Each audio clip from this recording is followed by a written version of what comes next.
बिस्मिल्लाहिर्रहमानिर्रहीम। आज के इस लेक्चर में हम डिस्कस करेंगे role of solvent in preparation of Grignard reagent. Basically हम ऑर्गेनोमेटालिक्स को डिस्कस कर रहे हैं। इससे पहले वाले लेक्चर में हमने ग्रिग्नार्ड रिएजेंट का इंट्रोडक्शन देखा था और डिफरेंट मेथड्स देखे थे जिससे हम ग्रिग्नार्ड रिएजेंट को सिंथेसाइज कर सकते हैं।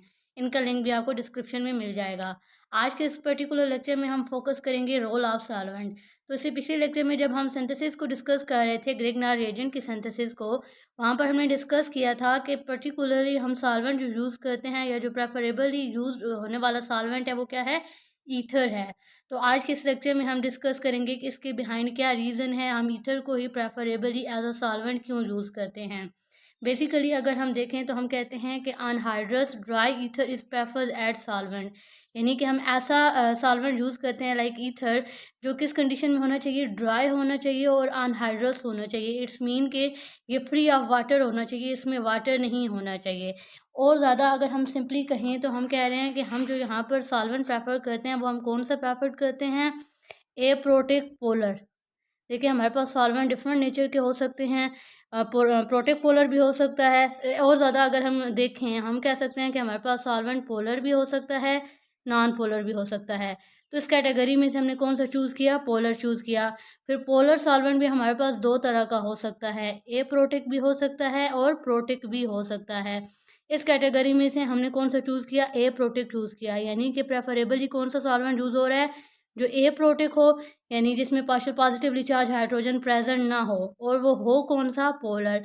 तो इसके बिहाइंड क्या रीज़न है, क्या फैक्टर है, इसको इसी लेक्चर में डिस्कस करते हैं। तो सबसे पहले देखें ether is a protic polar solvent. A protic होने का हमें एडवांटेज क्या है। देखें बेसिकली हमने सिंथेसाइज क्या करना है, हमने क्या सिंथेसाइज करना है, हमने ग्रिग्नार्ड रिएजेंट सिंथेसाइज करना है, RMgX। और ये पिछले लेक्चर में भी हम डिस्कस कर चुके हैं। हमें आइडिया है कि यहाँ पर ये जो R है इसके ऊपर क्या होता है, नेगेटिव चार्ज, और मैग्नीशियम के ऊपर क्या होता है, पॉजिटिव चार्ज। अब देखिए हमारे पास दो ही ऑप्शन है, या हम प्रोटिक सॉल्वेंट लें या हम ए प्रोटिक सॉल्वेंट लें। लेट्स सपोज अगर हम प्रोटिक सॉल्वेंट लें, फॉर एग्जांपल इसकी एग्जांपल यूनिवर्सल सॉल्वेंट है like water, H bond OH। तो इस केस में क्या होगा कि हमारे पास ये जो ग्रिग्नार्ड रिएजेंट सिंथेसाइज होगा ये क्या करेगा, सॉल्वेंट के साथ ही रिएक्ट कर जाएगा, ठीक है। यानी कि ये क्या करेगा, सॉल्वेंट से यहाँ से हमें पता है कि इसकी बेसिक नेचर है, ये हाईली यहाँ पर नेगेटिवली चार्ज है, अनस्टेबल हो गया है। तो इसकी बेसिक नेचर की वजह से ही अगर लेट्स सपोज कि हम प्रोटिक सॉल्वेंट यूज़ कर रहे होते तो ये क्या करता, हमारा जो सॉल्वेंट है उसके प्रोटॉन को ये अब्स्ट्रैक्ट कर लेता, प्रोटॉन के साथ बॉन्ड बना लेता, जबकि ये फिर क्या है, इसको अनस्टेबल कर देता है। यानी कि सिंपली हम चाहते हैं कि हम ऐसा मीडियम यूज़ करें जो जिसके लिए हमारा जो ग्रिग्नार्ड रिएजेंट है वो इनर्ट हो, उसके साथ रिएक्ट ना करे। लेकिन अगर हम प्रोटिक सॉल्वेंट यूज़ करते तो उस केस में देखिए हमारा जो रिएजेंट है इसमें क्या है, पार्शियल नेगेटिवली चार्ज है, ये वहाँ से प्रोटॉन को अब्स्ट्रैक्ट कर लेता। तो दैट्स वाई पे प्रेफरेबली हम क्या यूज़ कर रहे हैं, यहाँ पर ईथर यूज़ कर रहे हैं। ईथर लाइक अगर हम लोग क्या यूज़ करें, डाईएथाइल ईथर यूज़ करेंगे, जनरल अगर हम कह दें ईथर। तो देखें इसमें हमें पता है कि हमारे पास ऐसा प्रोटेक पार्ट नहीं है।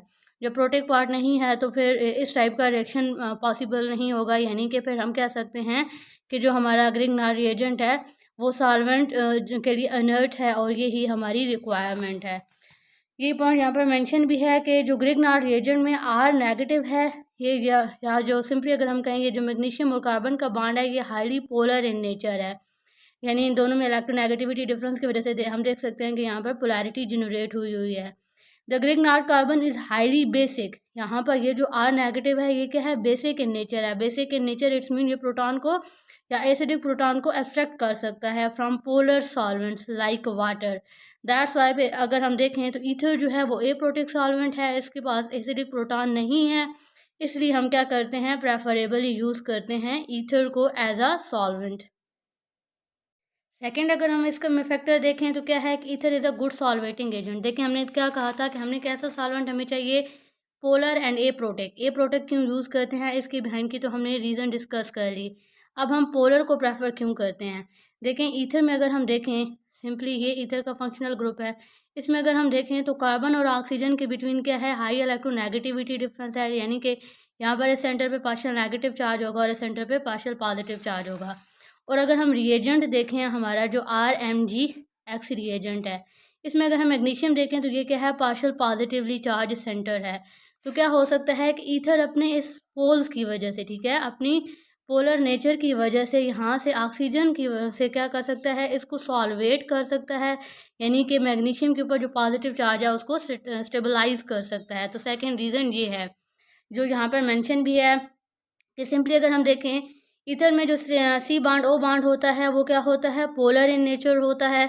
इसमें डायपोलैरिटी होती है और इस वजह से ये जो ऑक्सीजन के ऊपर पार्शियल नेगेटिव चार्ज आएगा यहाँ से, ये क्या कर सकता है, आर बॉन्ड Mg पॉजिटिव को स्टेबलाइज कर सकता है, इसको सॉल्वेट कर सकता है। लाइक यहाँ पर अगर हम देख भी सकते हैं कि ये हमारा क्या है, ग्रिग्नार्ड रिएजेंट है। इसको क्या हो रहा है, हमारा जो सॉल्वेंट के मॉलिक्यूल्स हैं वो किससे क्या कर रहे हैं, सॉल्वेट कर रहे हैं, क्योंकि ये आप देखें पार्शियल नेगेटिव सेंटर है, इसके पास लोन पेयर ऑफ इलेक्ट्रॉन्स भी हैं। सिमिलरली एक और मॉलिक्यूल है ईथर का, ये इसको क्या कर देगा, मैग्नीशियम को सॉल्वेट कर देगा या स्टेबलाइज कर देगा। तो ये दो वो फैक्टर्स हैं जिसकी वजह से हम क्या करते हैं, प्रेफरेबली ईथर को यूज़ करते हैं as a solvent for the synthesis of Grignard reagent.